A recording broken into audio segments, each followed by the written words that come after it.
चलिए बड़ी खबर आपको बता दें, जहां बीती रात राजकोट के जेतपुर में बीजेपी के पावर शो के बीच एक विवाद खड़ा हो गया, जिसकी चर्चा पूरे राज्य में हो रही है। धोराजी एमएलए महेंद्र पडालिया के जनसेवा संकल्प प्रोग्राम में कांग्रेस को कैंडिडेट सप्लाई करने की बात मानने से पॉलिटिक्स अब गर्मा गई है।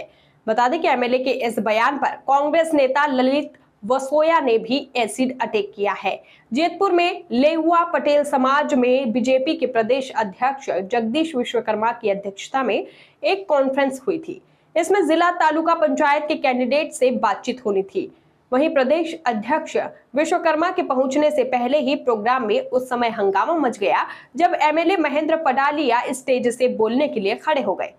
चुनाव जीतने के जोश में नेताजी की जुबान फिसल गई और उन्होंने अचानक कह दिया, कांग्रेस के पास फॉर्म भरने के लिए कैंडिडेट नहीं थे, इसलिए हमने बीजेपी कैंडिडेट दे दिए हैं ताकि आप बुरे न लगे। एमएलए के इस बयान से विधानसभा में सन्नाटा छा गया और यह वीडियो अब सोशल मीडिया पर वायरल हो गया है। एमएलए पडालिया के इस बयान पर पूर्व एमएलए और कांग्रेस नेता ललित वसोया ने कड़ा रुख दिखाया है। वसोया ने एक वीडियो मैसेज के जरिए पलटवार करते हुए कहा, बीजेपी को पहले अपने कटोरे से मक्खी निकालनी चाहिए। वहीं पडालिया साहब को ऐसे झूठे दावे करने बंद करने चाहिए। वसोया ने आगे मजाक में कहा कि बीजेपी को भी नगर निगम चुनावों में काफी कैंडिडेट नहीं मिलते, इसलिए बीजेपी के दावे बेबुनियाद है।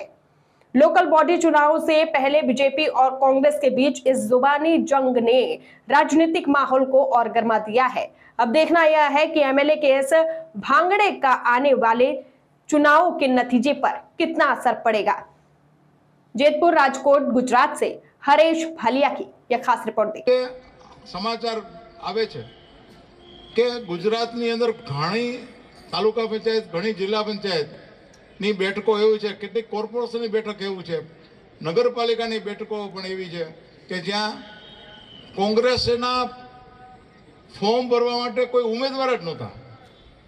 તો એ આપને આનંદ થશે કે ઉમેદવારોએ આપણે આપ્યા કે ભાઈ તમારું ખરાબ ન ગયે તો આ ઉમેદવાર છે ને આનું ભરાવી દો। એનો મેન્ડેટ છે ને ઉમેદવારોએ કીધું, એ લોકોએ ફાડી નાખ્યા। આમ આદમી પાર્ટીના 2-3 જગ્યા એવું બન્યું કે મેન્ડેટ ફાડી નાખ્યા કે અમારે કઈ ચૂંટણી બૂંટણી લડવી નથી। અને આજે બિનહરીફ 11 તારીખે પછીની જે 11 તારીખે ફોર્મ ભરાય ત્યારે સિંગલ ફોર્મ ભારતીય જનતા પાર્ટીનો ઉમેદવારનું આવ્યું। એવી લગભગ 100 બેઠકો છે ગુજરાતમાં, લગભગ 100। ભારતીય જનતા પાર્ટીના એક કાર્યક્રમની અંદર જેતપુરની અંદર મહેન્દ્ર પાડલિયા જે બફાટ કરે છે કે કોંગ્રેસ પાર્ટી પાસે ઉમેદવાર નથી, એ ઉમેદવારો અમે આપ્યા છે કોંગ્રેસની આબરૂ બચાવવા માટે। ભાઈ શ્રી મહેન્દ્રભાઈ, મારે આપને કહેવું છે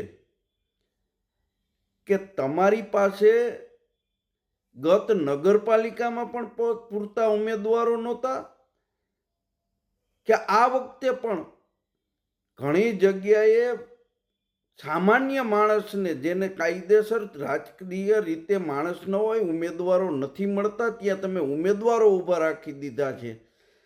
તમે તમારા ભાણા ઉપરથી માખી ઉડાડો। તમે આપ બળાઈ કરીને કોંગ્રેસ પાસે ઉમેદવાર નહોતા ને અમે ઉમેદવાર આપ્યા છે એવી બળાઈઓ કરવાની વાત રહેવા દો।